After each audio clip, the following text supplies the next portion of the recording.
is higher quality. Okay. Hey, everybody. Apologies. Or I say everybody. Hey, anybody. If somebody's on there. Apologies. I tried to bring up on the laptop so I could see, just in case there were people making any comments, because I can't see if anybody's got any comments on here. Notes, chat. First time I've seen that. Yeah. Anyway, maybe that's a good thing, because then maybe I won't carry on for as long, or maybe I will. Depends on what comes through. Let's get out of here. So hopefully the first question came through. Let's just jump back to here. Apologies, peeps. Refresh that.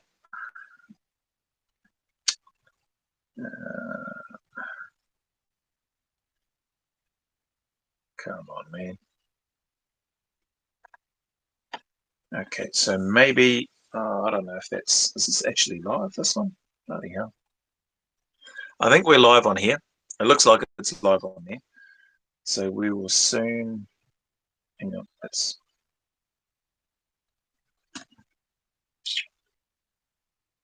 So maybe, oh, yeah. I think I am back. I just had to put the volume up on YouTube to have a listen. So I can't. If anybody's commenting, I can't see anything. If anybody's even on the live, actually, I can't see anything in that space showing up.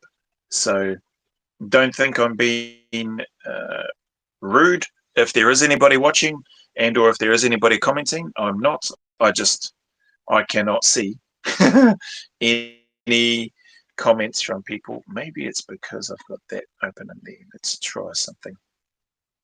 Open panel. See if that does anything.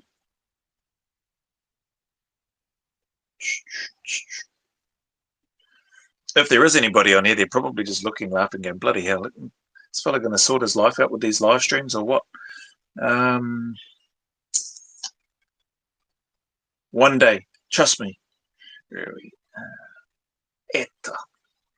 Bloody hell. Where did that go? Sorry, I've got to bring back up the questions. Get back into the inbox. Q&A. All right, cool. I'm back to the questions anyway. So that was the distances one, using apps, devices to help with tracking the distance. Get good at doing your paces first, and then use that in conjunction with the technology, and then just have that confirmed.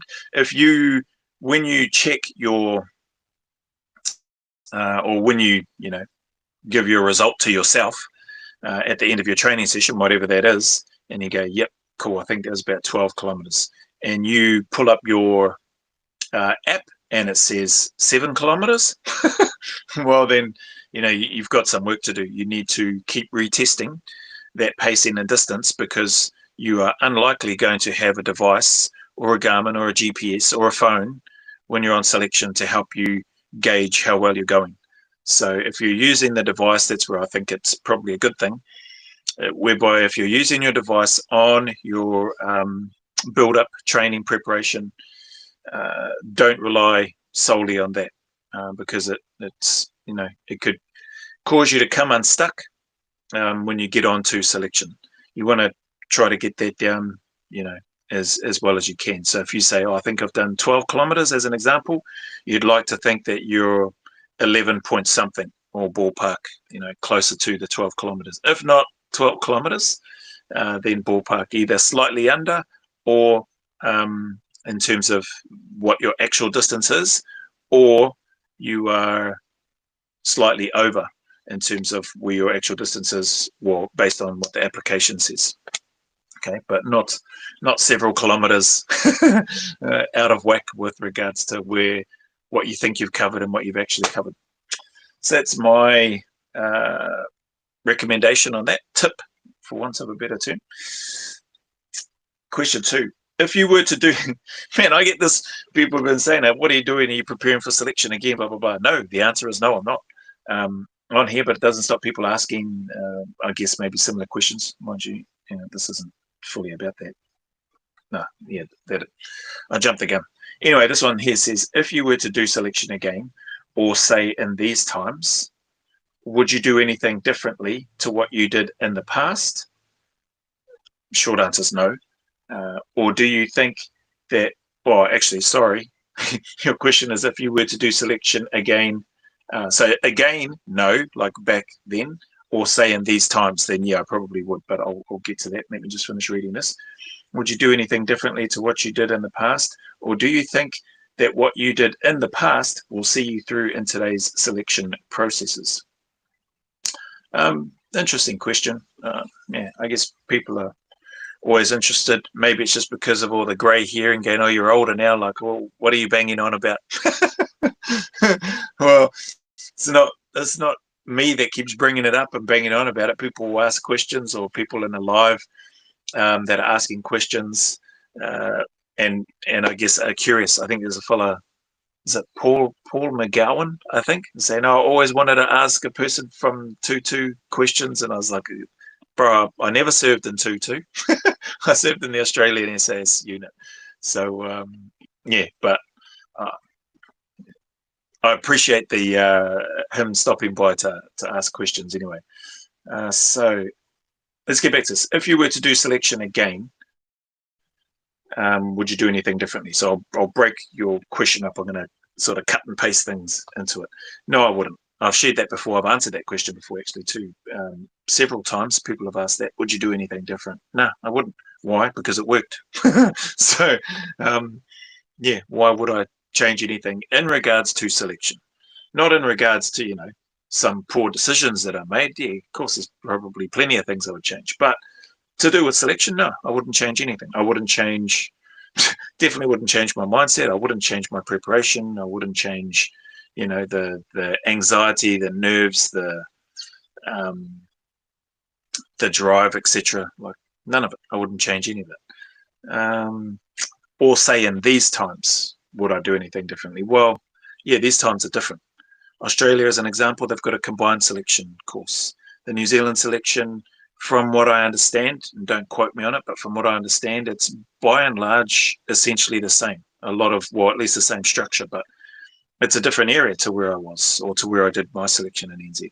So Australia's probably similar too. They're probably going to have different areas. But probably, I'd like to think probably by and large, a lot of the areas will be pretty similar. There may be some differences and nuances. I don't know.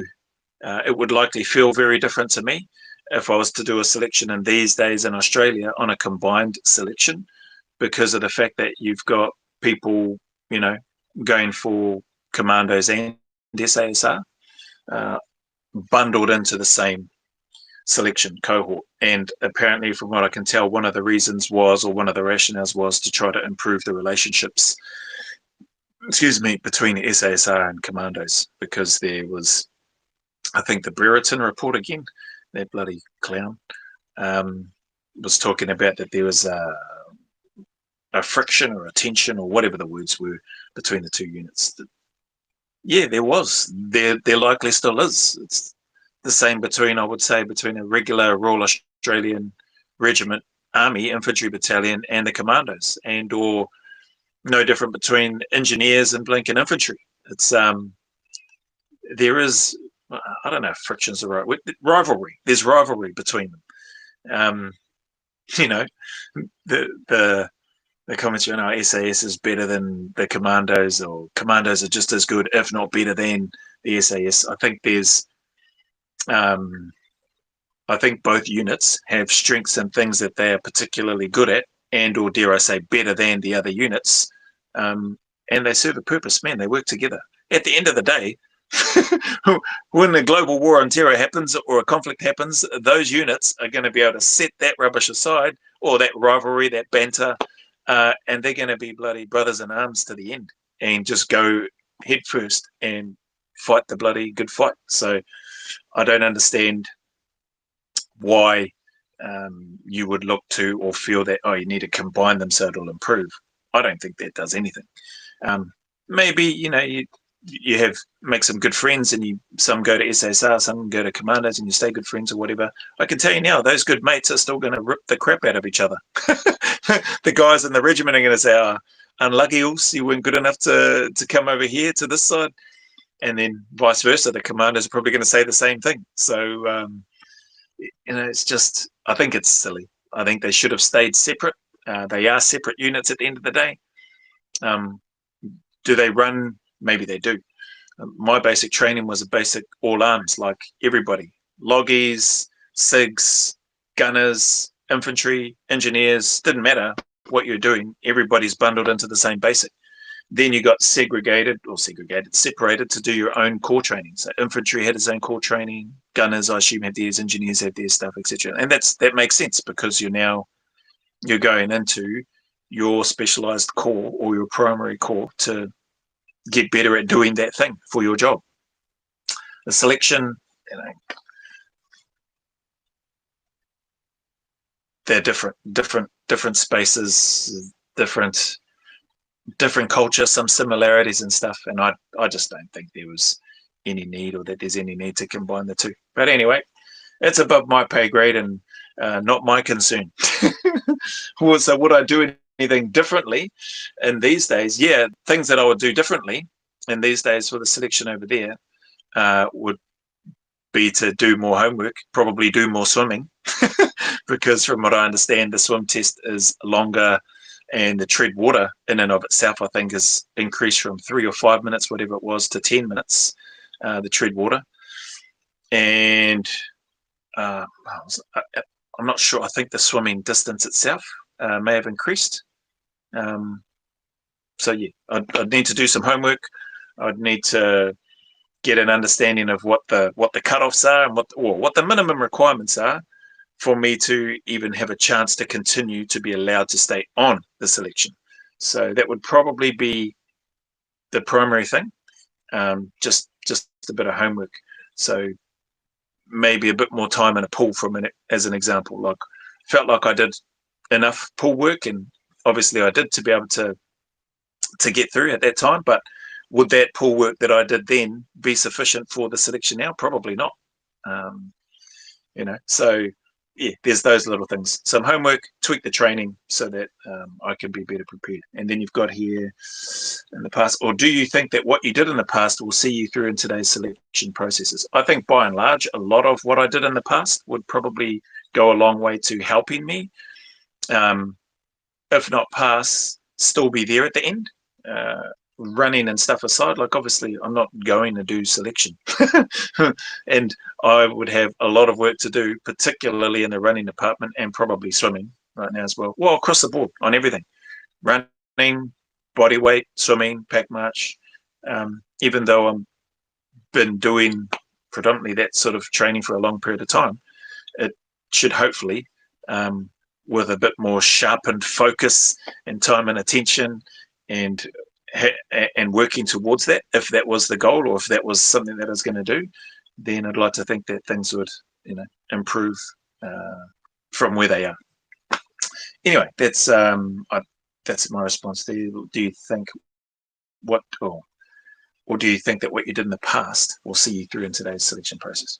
Yeah, I think it'll go a long way to helping. I think anybody that's passed the selection course, regardless of where they're from, their mindset and their wiring is the primary part of what saw them through. I think, anyway. I could be wrong, but from people that I've listened to when they've gone through, I think their mindset and what they signed up for in the first place, knowingly, voluntarily, etc. Yeah, like, it helps. And I don't think you just lose that mindset. I don't think you just lose that drive. I don't think you just lose that willingness to do things that are going to make you uncomfortable, or make you look weak as when you're going through, with the intent of, and the single-minded drive to just get to where you want to get to, and serve where you want to serve. That's my take anyway. Oh, hang on, what's this? Lewis B, I can see something on here. Are there many Brits in Aussie/NZ Special Forces? For the Aussie side of things, bro, there was two from memory that I recall. There may be more now. Like, one of the guys, Andy White, who's on the Bravery and Betrayal documentary. He was a ex. Geez, don't quote me. I'm not sure if he was a Marine or a para, but he was from the UK military. Served a few years there. I think multiple Northern Ireland tours and probably other tours as well. Then he moved to Australia. I don't know which unit he joined or which I assume infantry regiment he joined when he came over, and then he went on selection. I think he did selection. Oh, geez, I don't know when he did selection. I'd be guessing so. But yeah, and then he's enough. So there may be several more since then. In NZ, I don't put it this way. I don't think there's any guys coming over from 2-2 or SBS to change over to join the New Zealand SAS unit. Not unless there was uh, not full time. Like there would have been long look exchanges. There might have been longer term exchanges, like 6 months, 2 years, whatever. Between where they might come over posted, but I don't know if there were any actual UK SF from either 2-2 or SB that came or that have come to NZ to change over and be in New Zealand full time. The reverse is true. There's been a number of Kiwis go over there, and a few Kiwis have gone over to Aussie as well, even before my time. Where are we? We moved from South Wales to New South Wales. Oh wow! During the 90s, moved because my dad was a cop. Yep. Okay. Did he get a transfer? Must have got a transfer or something, or just applied. But a few of our neighbours were in the military. Okay. Yep. Yeah, they pop up everywhere. um, guys that are or people, families that are in the military and that sort of thing. Oh, interesting, man. Wow, so you moved from South Wales to New South Wales. So are you a Blues supporter, I assume? You support the Blues if you follow the league. Um, I'm not a Blues supporter. I support the Maroons. I've always been a Queensland supporter. Uh,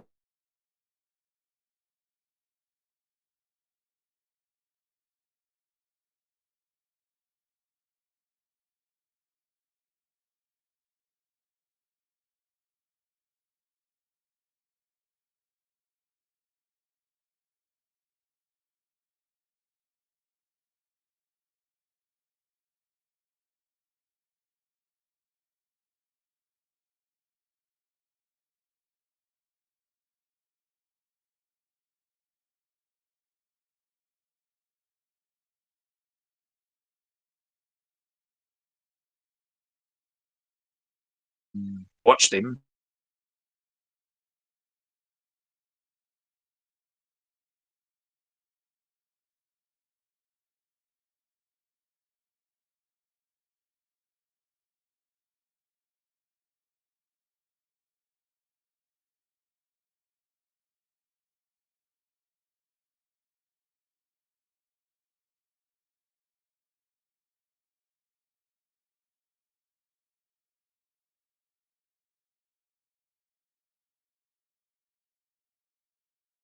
To actual